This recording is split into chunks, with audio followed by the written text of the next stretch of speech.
Super Smash Brothers. When this game comes out, it's like an event. Classic Nintendo characters beating the hell out of each other? Hell yeah! Mario, Link, Donkey Kong, Fox, Pikachu, and a bunch of other characters who I'd never heard of until then.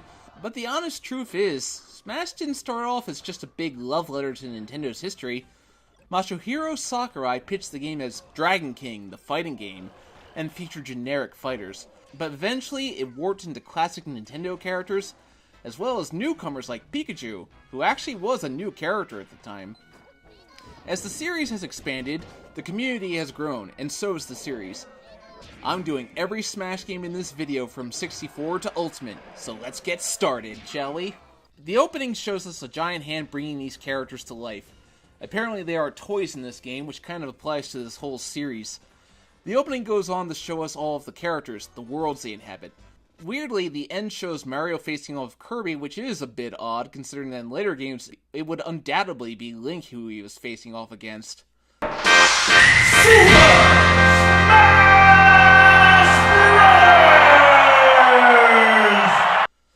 Now that just gets you pumped and ready to start the game. You have 8 characters to choose from the beginning, but you can unlock 4 more playable characters, and considering that I'm playing this off an original N64 cart, I have long since done so. The basic rule of Smash that sets it apart from other fighters: you're not chipping away at a life bar, you're basically building up the damage meter on your opponent. The objective is to knock the opponent off the fighting stage so they can't get back up. The higher their damage percentage, the farther they will fly. The A button is for your basic attacks, the B button is for your special moves. In this game, each character has 3. The neutral B, which is usually a projectile, the up B, which is for the character's recovery, and the down B, which is whatever they want it to be. It depends on the character. The stages are designed like platforms, so it helps to get the high ground. When you're knocked off the stage, you get 2 jumps and then up B to recover, but sometimes it isn't enough. What also helps mix up Smash is the items, though you can turn these off if you want to. The items are so overpowered in this game, especially the hammer. Yeah, the hammer. If this item appeared, it became a mad dash to get to it, because if you got the hammer, you pretty much won the match. There's also the Pokeballs, which allow you to summon Pokemon to the battle to your advantage. This was always a great way to turn the tide in your favor. There's not a whole lot to do in this game besides play the single player mode and multiplayer, and to be honest, that was all you needed back then. This was a game that you sat down on your couch, played with your friends, and just had fun. But I'll talk about each of the characters real quick. This isn't going to be an in-depth as to what these characters can do and how they've changed. Someone far more knowledgeable with Smash can do that. We have the basic set of iconic characters: Mario, because of course, Donkey Kong, Link rocking his Ocarina of Time look, since that was the most recent appearance, and he always was my main. It was a shame about his terrible recovery, though. Samus, who I had never heard of until I played this game. Hey, we didn't have Metroid when I was growing up. Yoshi, who I knew because of Yoshi's Story. Kirby, another character I had never heard of at the time. There's Fox, who I was familiar with because of Star Fox 64. And Pikachu, who, of course, I knew. In fact, he was the most recent All-Star added to the game. So 8 starting characters, but there were 4 secret characters for you to unlock. Luigi, who required beating 8 breakable targets. Ness, another character who I had never heard of. Captain Falcon, who I had also never heard of, and Jigglypuff. Yeah, if there's any character I'd take out of the original game, it would be Jigglypuff. Characters basically have their own unique quirks. Mario uses his fist to attack, and Link is a sword wielder. Each character has their own unique special moves that is fitting to them. Mario has his fireball, Link uses his items, Samus can charge up a huge power blast. Luigi plays similarly to Mario despite having a few differences, which makes sense since they are from the same series and Luigi is player 2 to Mario's player 1.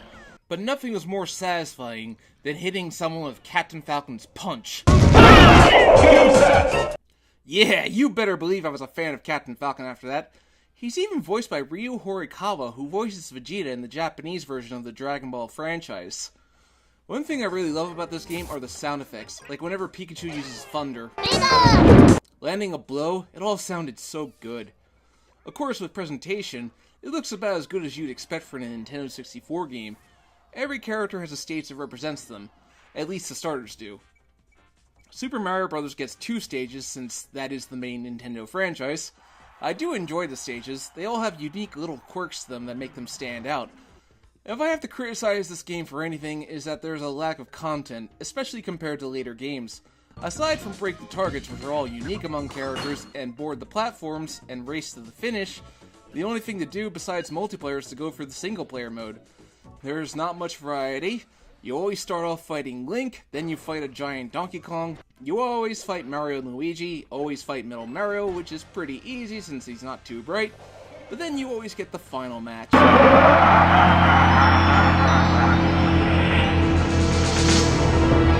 The Master Hand is basically a child playing with his toys. Interesting. I never found him too hard. Once you beat him, you always get a cutscene of the character you use turning back into a doll, which is kinda haunting. So Super Smash Bros. For the Nintendo 64 is a classic. It definitely set foundations, and without it, the world would be a very different place. It's definitely something I can go back to for fun, whether it's playing with friends or just for old time's sake. But Sakurai wasn't done yet. Just 2 years later, with the launch of the Nintendo GameCube, came Super Smash Bros. Melee.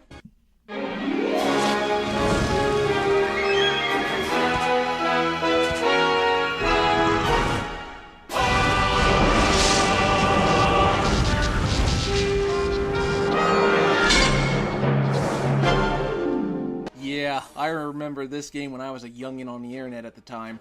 There was a crazy amount of hype for this game. I remember the trailers. I was getting so pumped to play this game. I couldn't wait to get it for Christmas, and then we went on a week-long trip, and I had to wait. Yeah, that happened. But from what I played of this game, oh man, everything was better. It was much faster than before, and we got new characters, and I suppose I better talk about them really quick. First up, Princess Peach and Bowser were now playable. It's now possible to have Princess Peach fight back against Bowser. There's the Ice Climbers, who I'd never heard of. I remember in the forum I visited back in the day, everybody was like, who are the Ice Climbers? Nobody wanted such worthless characters. Such a waste. I guess nothing's changed. There's Zelda from Ocarina of Time, and she can turn into Sheik. That's so cool. But then we had the clone characters. Dr. Mario, who was basically a slightly stronger Mario. Young Link, who was Kid Link from Ocarina of Time. Pichu, who hurts itself whenever it uses its attacks. Now honestly, who wanted to use that? Falco, who is like Fox. Then there's this new guy named Marth. Yeah, I never heard of this guy before. Who also has a clone named Roy, whose game wasn't yet released at the time. This game really put Fire Emblem on the map in the US. So we have Smash Bros. Melee to thank for Fire Emblem getting pushed here. Then there's Ganondorf, who is strangely a clone of Captain Falcon, supposedly because he was added super late into development. I always thought it was a shame since Ganondorf really should be his own unique character, although he's not counted as an Echo. Then there's these two characters, Mr. Game & Watch, who I had never heard of, and then there's Mewtwo.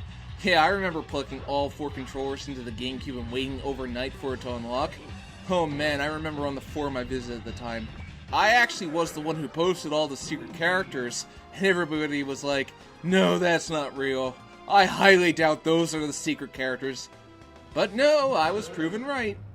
This really happened, by the way, way back in the day. Memories. New to the game, Classic Mode as it's now called, is much more randomized, which makes it more enjoyable. I like having a lot more fun like this. In addition to fighting Master Hand, sometimes you have to fight his crazed brother, Crazy Hand, who is distinguished by, well, the fact that he's crazier. It makes sense. Master Hand symbolizes creation. Crazy Hand symbolizes destruction. The other new mode is the Adventure Mode. This mode was so cool. It took you through all of Nintendo's history, like you could go to the Mushroom Kingdom first, and end with a boss fight against Mario and Peach. Or do you? Because if you finish the level with 2 in the timer, a cutscene of sibling rivalry will take place.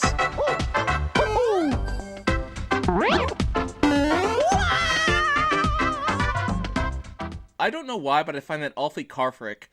The second stage is always small DKs than giant DK. Yeah, I mean, it's not like the Donkey Kong Country games weren't known for platforming. Oh wait, yes they were! Then you go through the underground maze where if you run into the Master Sword, you have to fight Link. But I always enjoyed cheesing my way around if I had the right tricks, and getting to Zelda right away. Then a boss fight against Samus and the planet is exploding, and if you don't make it to the ship, you will lose a life. Then comes Dreamland, where you fight Kirby and only Kirby. Then you fight multiple Kirbys. Then sometimes you had Giant Kirby, which I could never figure out how to trigger. Then you always have to fight Fox, which is a little bit repetitive, though sometimes you either fight Fox again or you fight Falco, depending on if certain conditions are met. Then, another team battle against a whole bunch of Pikachus with the occasional Jigglypuff or Pichu thrown in there. Then a race in F-Zero, which is fitting, I suppose.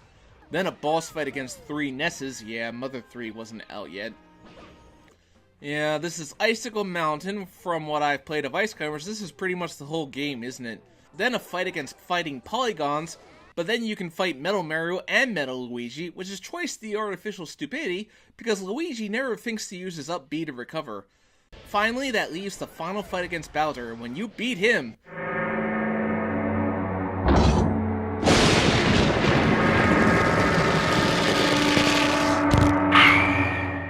Wow, I've never seen this happen. This is nuts! Bowser actually looks intimidating. I do wish characters fought more unique final bosses, like Link would fight Ganondorf and so on and so forth. The new edition, All-Star Mode, has you fighting against every character in the game, and since that's 26 characters, well, 25 since Zelda and Sheik are counted as one character in this game, that means fighting every character, but I don't mind this All-Star Mode since it's very randomized, except for the final battle always being against 25 Mr. Game & Watches. But like I said, randomized! Oh boy, wait till I get to Brawl. Then, in addition to that, is the new Event Mode, where you basically go for a bunch of challenges as certain characters. I will never forget the pain of Trouble King 2, where Luigi has to fight Giga Bowser all by himself on pokey floats of all stages. But eventually I just got lucky. But that was nothing compared to the final event, fighting Giga Bowser, Ganondorf, and Mewtwo all at once, and everyone has 3 lives. I screamed, I cried, but it wasn't until I used Jigglypuff, yes, Jigglypuff, that I kicked major ass. Rest move for the win. The big thing to this game is that you can get trophies in this game. They add nothing to the game other than just something for you to collect, and you better believe I went after them. I wanted every trophy, from getting them in the minigame and just going all out to every single trophy I could get. Out of 290 trophies I got 289. Yeah, stupid Diskin trophy. Get bonuses in every category, but no, I couldn't do the stupid get the flower on head. Ugh, painful memories there. What really sets Melee apart from 64 is just how fast it is. You move faster, you have an additional special move in Side B. Just zoning and air dodging is so satisfying to pull off. There are still tournaments to this day of Melee. The game will just never die. The stage has got an upgrade too. The huge temple that represents all of Legend of Zelda, and Final Destination where you went to go if you had something personal against your opponent. I will never forget the grudge matches I had with my friend and rival. Super Smash Bros. Melee was everything Super Smash Bros. 64 was and more. More characters, more stages, more modes. It was everything a sequel to Super Smash Bros. Needed to be. I actually got in trouble with my parents for playing this game too much, as it negatively affected my schoolwork for a while, and then they banned me from playing it. Yeah, that wasn't fun. So many fond memories, and it's still one of my favorite Smash games that I've ever played. It was a long wait for the next one. Over 7 years, but when a new one was announced, oh man, you better believe the hype was set to max!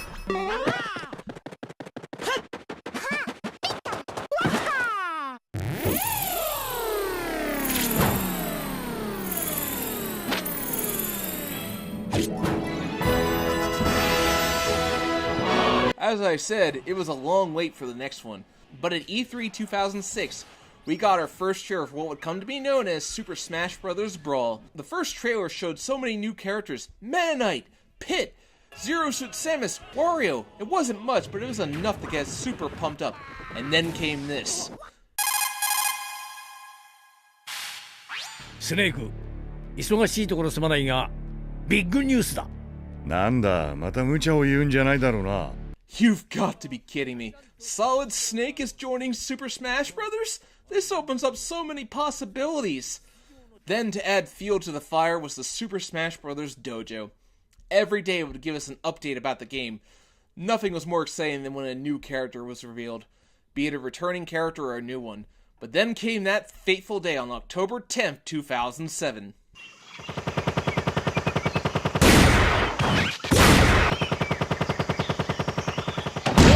Son, Sonic's the name, speed's my game. Sonic the Hedgehog was joining Super Smash Bros. The internet exploded into chaos. I still remember it. It was delayed 2 times until it finally came out for the Nintendo Wii on March 10th, 2008. Like before, I'll talk about all the newcomers. Meta Knight was just too good. I loved him in this game, even if he was grossly unbalanced. Pit was fine. Just fine. Zero Suit Samus was a transformation, like Zelda and Sheik. She was not as powerful, but faster than regular Samus. I never have been much of a Wario player, but he can surprise you. Snake was just too good in this game. We got Ike from Fire Emblem, who is a heavy sword user. Pokemon Trainer, who uses all 3 Kanto stars to fight for him. Squirtle, Ivysaur, and Charizard. We have Diddy Kong, who basically is a smaller, quicker fighter.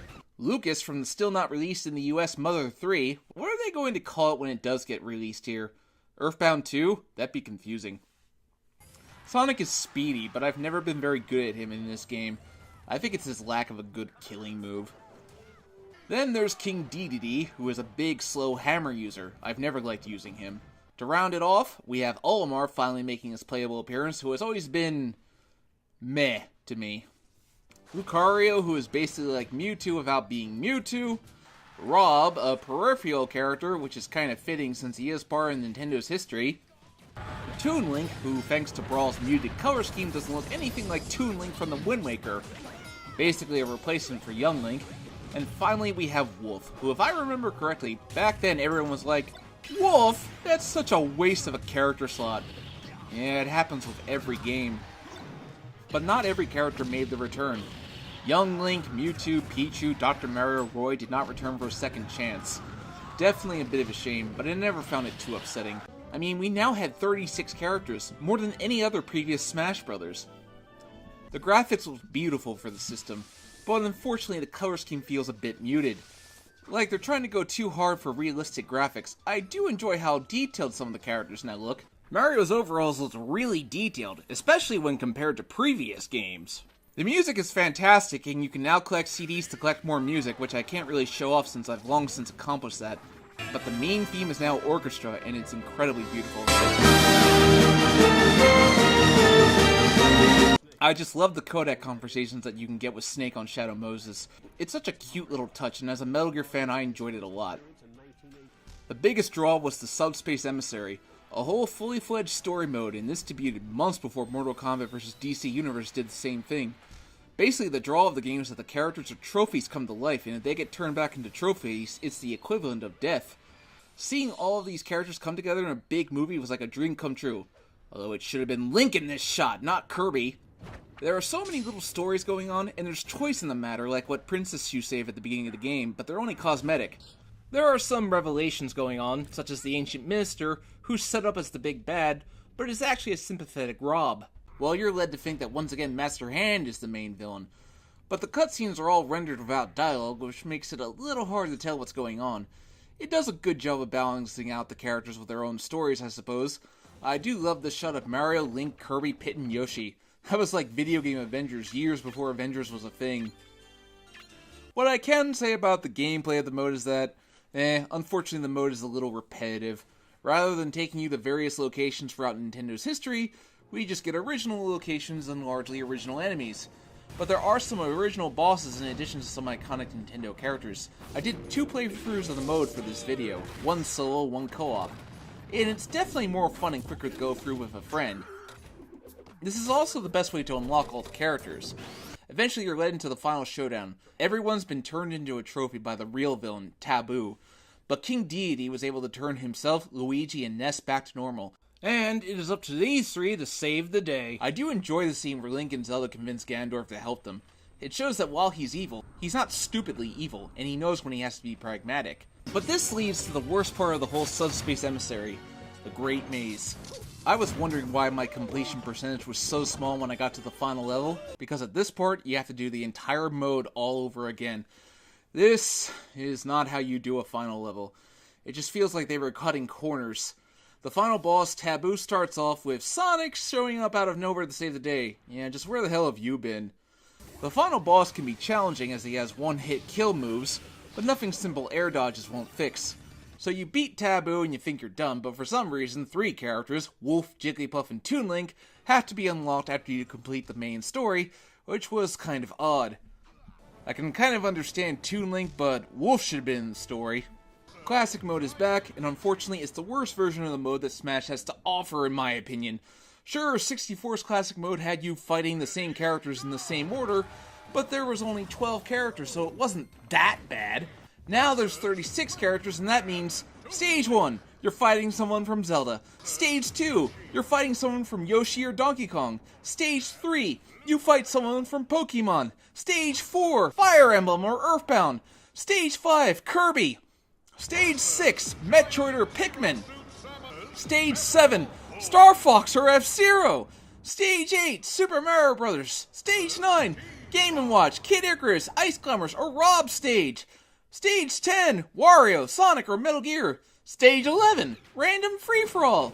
Stage 12, Final Battle against Master Hand and Crazy Hand. Ugh, the circumstances may be different, but it just gets so tiring so fast. But Classic Mode is nothing in this game compared to All-Star Mode. All-Star Mode. This is the worst mode in the entire game. You're going through the exact same characters in the exact same order over and over and over again to get all the trophies. Ugh.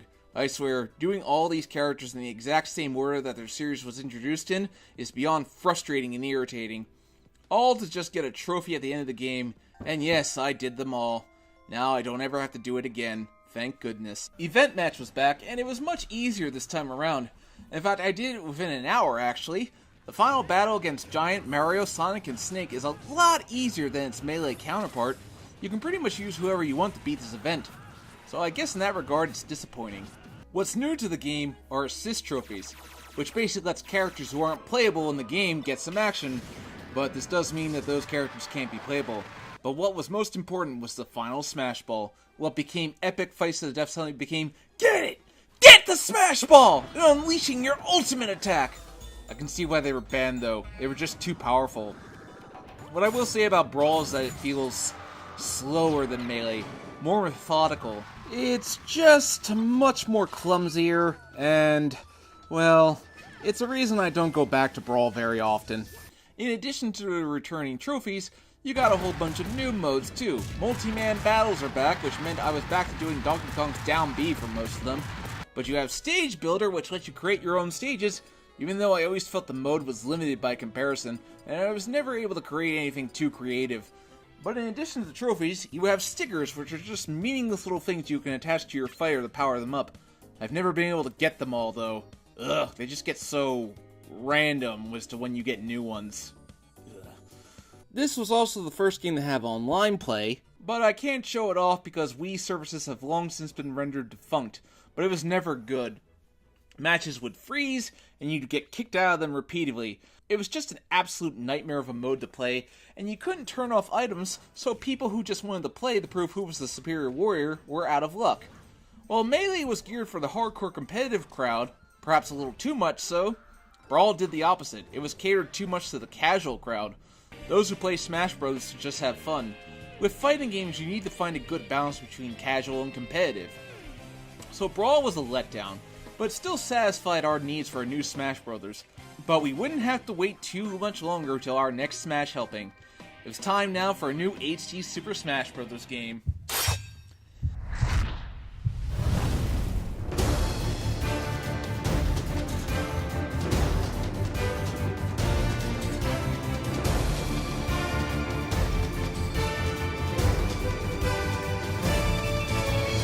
E3 2013. 5 years after Brawl was released, and we were hungry for a new Smash. It mainly delivered on that front, and not only was the Wii U getting some love, but the 3DS was getting some Smash love too. We got some newcomers joining the fray.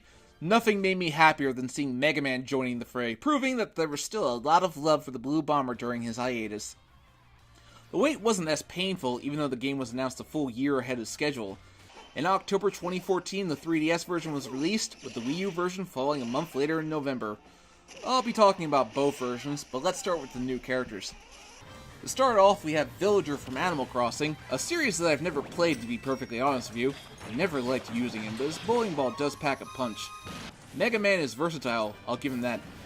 Too few moves to be in Marvel vs. Capcom 3. I still remember that stupidity. Then there's Wii Fit Trainer, who was the usual, what a waste of a character slot! Which is why Sakurai put Wii Fit Trainer in. Rosaline and Luma from Super Mario Galaxy make their debut, and they play nicely. Then there's Little Mac, who has a great ground game, but is absolutely terrible in the air. He packs a punch, though. We had Greninja, who was basically a Generation 6 rep for Pokemon. You can create Miis, a sword fighter, a gunner, and a brawler. Creating yourself to fight in Smash is a lot of fun, actually. Hey look, I made Goku. Sure, it's not really him, but this is the closest you're gonna get! It's not the same without his hair, though. No one can do Goku's iconic spiky hair. Wow, I actually made Naruto characters for this. I still kinda liked Naruto at the time.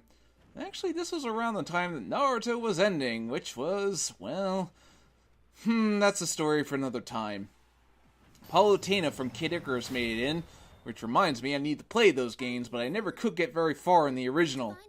Dark Pit also made his debut as an Echo Fighter of Pit. He plays similarly, but a few differences throughout. And Pac-Man! Wow, the original video game character making a Smash Bros. Debut. So now we had Mario, Sonic, Mega Man, and Pac-Man in the same game. What a celebration of video game history.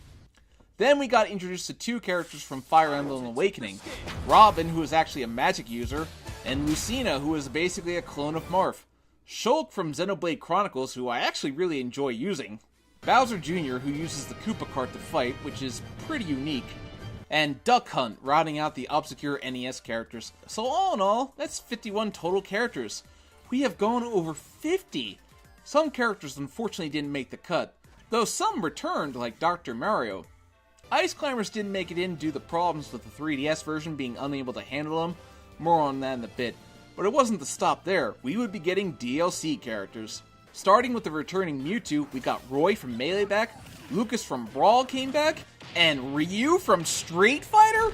Holy crap, he even plays just like he does in Street Fighter, and you can even input his special moves the Street Fighter way, and they're more powerful if you pull it off!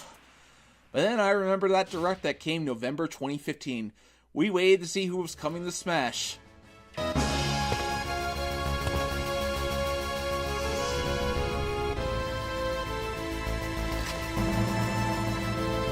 こんな日が来るとは思わなかったな。 You've got to be kidding. It's freaking Cloud from Final Fantasy VII! I didn't even own a PlayStation growing up, but even I knew how big of a deal this was. And he's amazing in this game. He's my favorite character to use. I own matches when I'm Cloud. I can finally make Link fight Cloud. This is amazing! Then we got Corrin from Fire Emblem because... cross-promotion, I suppose. And then Bayonetta's in the game! This is crazy! With all the DLC characters added, we now had 58 playable characters. There's no way they could top this! Classic mode is back, and I honestly prefer it on the 3DS version, as it's about choosing your path, while Classic mode on Wii U is considerably more... just pick your fighters and then, well, fight. You can rank up the difficulty, but what's annoying is that you only have 2 lives. You can't choose your stock like you could in past Smash games. The final battle was against Master Hand and Crazy Hand, but if you were at a higher difficulty, they would turn into... whatever this is. You have to keep wearing him down. And he keeps changing forms which get progressively less threatening as time goes on until you fight a shadow version of yourself. But in the Wii U version, if the difficulty is high enough, you have to fight Master Fortress, which can instantly kill you if you fall into the wrong places. But when I pulled it off, it was so satisfying to be able to say, yeah, I beat the Master Fortress at level 9.0. All-Star mode is definitely much better than Brawl. Sure, you fight the characters in the same order, but you fight more of them at the same time, so thus you're not fighting multiple battles, just 6 battles. In the 3DS version, you fight them in chronological order. In the Wii U version, it's the reverse that's true. So this may be yet another fighting the same characters in order to get a trophy, but it's nowhere near as bad as it was in Brawl. Ugh, never want to do that again. Unfortunately, there is no adventure mode. Yeah, Sakurai claims it's due to the scenes leaking on the internet, but I really think they just didn't have time for it. I mean, in today's day and age, leaks will happen, as we've seen. The dual development for 3DS and Wii U probably affected this game more than they admit. The 3DS version has Smash Run, which is kinda like Adventure Mode, and I do enjoy it for what it is. It's simple, to the point, and fun. But the Wii U's Smash Tour, where you play as Miis on a board game, is not very fun at all. I only did this again for the footage, and I am never playing this mode ever again. Event Match is back, and I didn't find it particularly notable, even though some challenges require beating certain events on hard mode, such as this match where you have to use Kirby to eat various foods while avoiding damage from 4 King deities. This is, by far, the worst event Smash has ever done. I did it on easy, and I still don't see how anyone could do it on hard without being really lucky. The final match, however, is perfectly easy on hard mode. Go figure. You can customize your characters with unique special moves, and this feels a little to me. I didn't go out of my way to get these, since you can lose them easily by using your continues. But I suppose it's just to add different ways to play the game if you want to. Collecting trophies returns, and I love putting them in these trophy boxes just to say you've completed a set. Trophy Rush is a pretty addictive minigame. One of my greatest accomplishments is getting the Fear Rush 6 times as Dr. Mario, and getting the challenge done to prove it. Playing Master and Crazy Orders is one way to get all of these little bonuses, and it's quite challenging, especially for when you're trying to go for these challenges to get more rewards. It's just a matter of playing the waiting game and up smashing like crazy. Stage Editor is back, and with the gamepad I can definitely be way more creative than I could before. I like this addition. My friends and I would have so much fun creating stages to battle on. Online mode is significantly improved, but it's still not excellent. I still ran into a few snags while I was recording online footage. The matches will slow down and stop, and it unfortunately led to a few cheap things. But I suppose I should take the opportunity to talk about the new Amiibo figures. More of my money, Nintendo, sure. I love training my Amiibo fighter and customizing him. Keep going at it, buddy, you'll get stronger in no time. The game looks beautiful in HD. The 3DS version obviously looks inferior, but I still think it runs perfectly fine for the system, and it's a way to take Smash Bros. On the go. But I love the Wii U's colors, and the music is just as fantastic as ever with so many options to pick from. The main theme isn't as good as Brawl's, but you take what you can get, I suppose. One other thing I like is the Palutena's guidance, which takes the place of Kodak calls. They're not quite as good as the Kodak calls, but I suppose it's interesting to hear Pit and Palutena's thoughts on all the weird assortment of fighters we have present. That reminds me, I don't know who this Verity is. I really need to play Kid Icarus Uprising someday, don't I? I'll put it onto my to-do list. There's only 3 Kid Icarus games. Yeah, that'll work. The gameplay? I think they found a good balance between Melee and Brawl in terms of speed. It's fun to play casually, but you can play competitively as well. Nintendo allows you to use the GameCube controller because it's the only way to play Smash. You could now have up to 8 players, which makes it really hard to tell what's going on.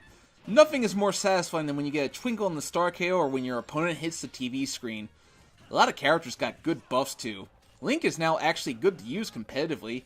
He and Cloud are my mains, with Luigi as the third choice, who also got some buffs. So Super Smash Bros. 4 is a pretty good game. It takes what worked and fixes what didn't, and manages to redefine it for a whole new generation of systems.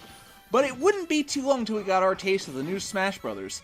The Wii U's shelf life was short-lived, but Nintendo bounced back with the Nintendo Switch, which leads us into... Colors weave into a spire of flame.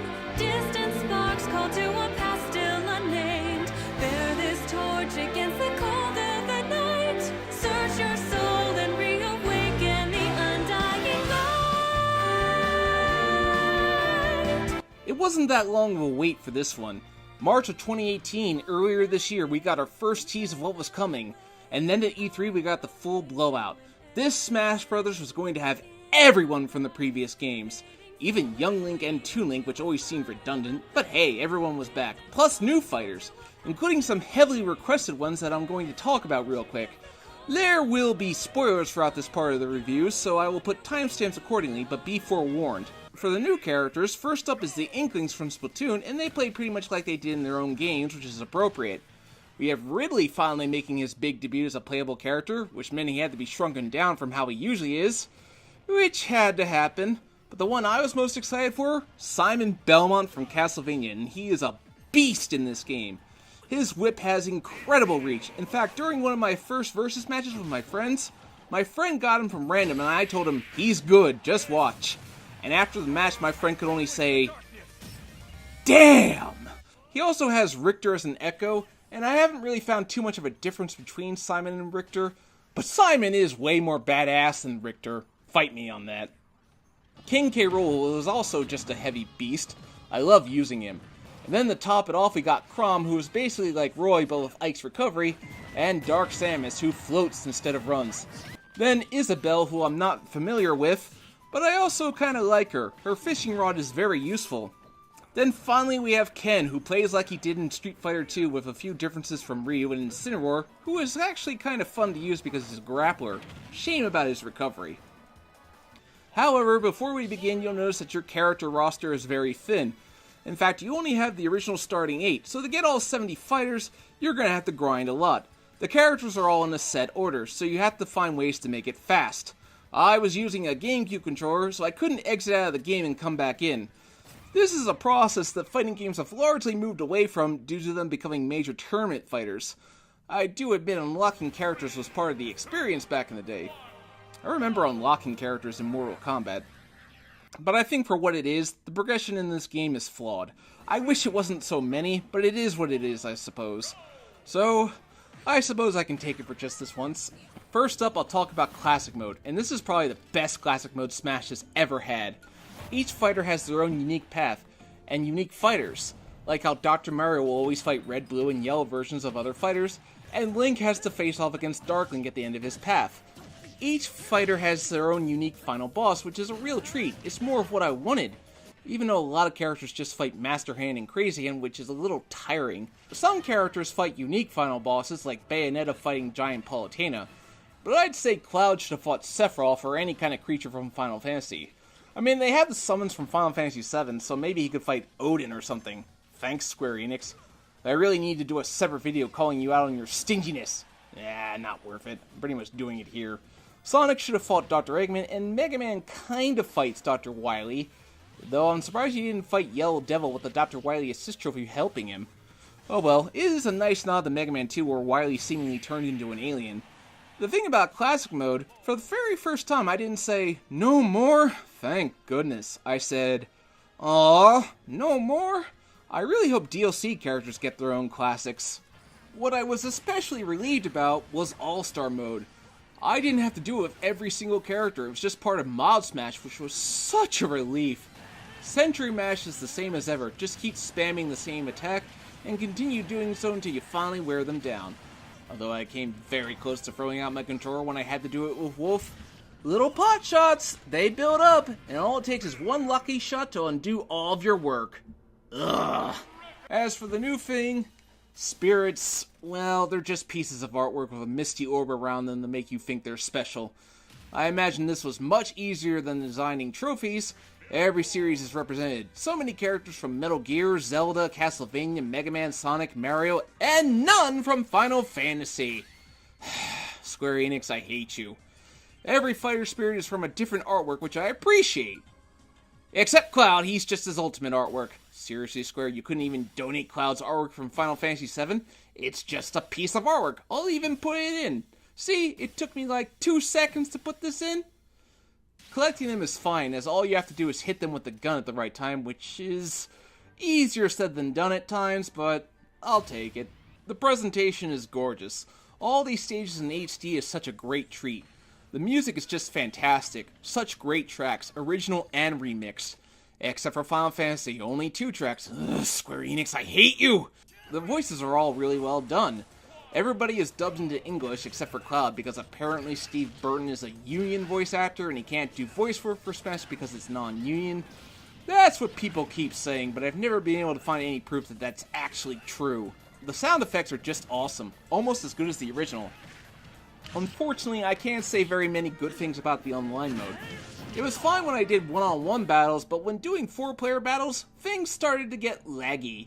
Really laggy, and it's unfortunate that Nintendo can't figure out a solution to Smash Online. It's the only thing holding this game back from being truly complete. Now I'll talk about the gameplay, and let me tell you, I really like the way this game feels. You have perfect shield, which I was always inconsistent in pulling off, but it's so satisfying when you do. The game has its own unique feel compared to Wii U, and my friends and I had fun with all the little changes. Final Smashes are much quicker and to the point, which is a little change that I appreciate. It's also immensely satisfying when you land the final blow and that close-up occurs. Oh yeah, so good. I'll talk about World of Light to finish off the video, the new adventure mode, so skip to this time in the video if you don't want to be spoiled. The story opens with everybody fighting against Galeem, but he pretty much kills everybody except Kirby. Insert obvious Infinity War jokes here. From then on, the story takes a backseat as you go around the world and free the captive fighters and spirits that the world inhabits. There is a sense of progression as you move around the world. Remember a few months ago when I did a video on what the adventure mode needs to have? Does it do those things? Well, yes and no. Exploring the maps and fighting representations of the characters is indeed part of what I was hoping for, but it's just a grind. The mode takes over 20 hours to complete, and by hour 10, I was getting kinda tired. The biggest problem I have with the mode is that it's just fighting a bunch of spirits. There's very little actual platforming like there was in Subspace Emissary. There really should have been a mix of fighting spirits and platforming, and fighting enemies from other games like what Smash Run did. I'll never understand why the Wii U version got Smash Tour instead of Smash Run. What I will say I enjoyed about the first half of World of Light are the boss battles. Fighting Giga Bowser in what looks like Bowser's Castle is actually a lot of fun. Fighting Gollum again was a nice treat, although I'm surprised other Brawl bosses didn't come back. There were parts I liked, like when you went to the Street Fighter map until I had to fight Balrog as Little Mac. This guy annoyed the crap out of me. No matter how much I tried, I could never beat him as he kept winning at the last moment. Until I switched to Link. Using a character that had a good air game made short work of him in no time. Then we have Rathalos from Monster Hunter, a series that I've never played. It's huge, but I've never played it. Yeah. So with that, I opened all passageways, and finally made my way to Galeem, who is honestly not too hard since all you have to do is hit his core. But then comes the next part of the game where you have to enter the World of Dark, and this part where I entered the Sacred Land, should be the Sacred Realm, and I'm basically doing Zelda-like puzzles is actually a lot of fun, and it's more of what I wanted. I even enjoyed how young Link, Zelda, and Ganondorf are in the positions of their pieces of the Triforce. And then there's Cloud, who, yeah, I love how he's just in the middle of the Sacred Land because Square was super stingy about anything Final Fantasy related. Ugh, Square Enix, I hate you! Fighting Ganon from Ocarina of Time? Yeah, it's just like Ocarina of Time, you have to hit his tail to weaken him. I actually had a lot of fun with this fight. Then entering the next part where I was basically going through Dracula's castle like in a Castlevania game, and I loved that. That reminds me, I need to do Castlevania. Next year, I'll start Castlevania next year. Topping it off with a boss fight against Dracula. I did this with Simon, of course, and it just feels so right. Then you go to the mysterious dimension, which I think is a Kirby reference, but I'm not entirely sure about that. I haven't played all the games that these characters come from, so yeah, I'm probably missing some things. The boss battle against Marx is not too bad, as it just hit him when he appears, but it works. Following that, it's time to fight Darkon, who fights just like his light counterpart, just hit him in the core and keep going up. But then that opens the door for Galeem to come back, and it's time to go to the final battle where the last of the fighters are left, and Galeem and Darkon fight for control. Master Hand and Crazy Hand are present, but much to my surprise, the goal is not to defeat them, but to free them from their master's control. Doing that will dispel both the light and darkness from the stage. So now with all fighters accounted for, it's time to confront Galeem and Darkon. However, if you defeat one instead of the other, it leads to a bad ending.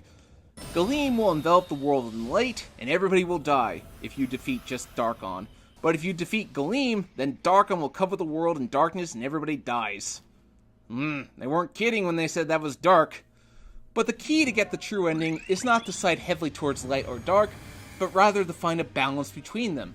Light and dark are two sides of the same coin. You can't have one without the other.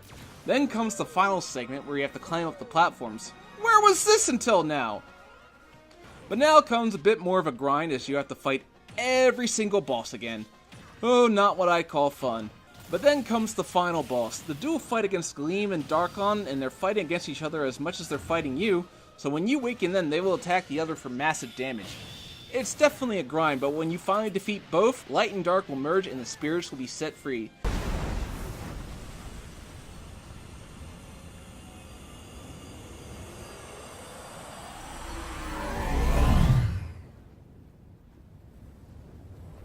So what Sakurai said about the characters in Smash trying to escape to the real world, I guess in a way they achieved that. They finally wake up at the end. Super Smash Bros. Ultimate shows just how Smash has evolved over the 20 years it has been produced. It's not just a crossover of classic Nintendo characters in Nintendo history, but a celebration of video game history altogether.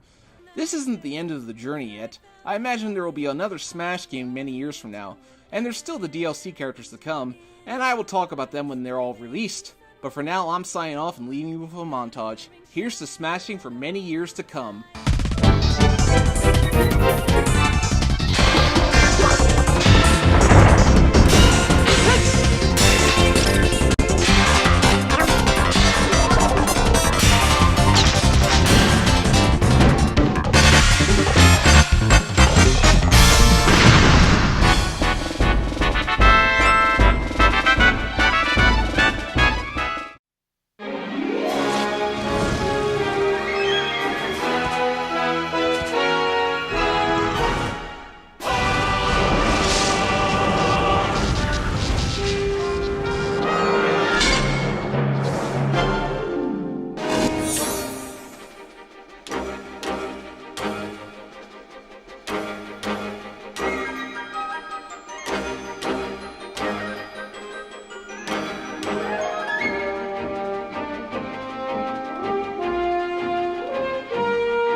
time.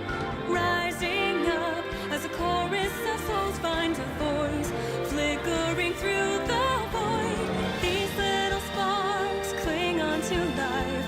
Everyone caught in this struggle, and then the storms of change, they fan the flames, scattering ashes to the wind. Every soul contains a whisper of light, gleaming faintly as it dwindles from sight. No escape, no greater fate to be made. In the end, the chains of time will not break. Colors weave into a spire of flame. Distant sparks call to a past still unnamed. Bear this torch against the cold of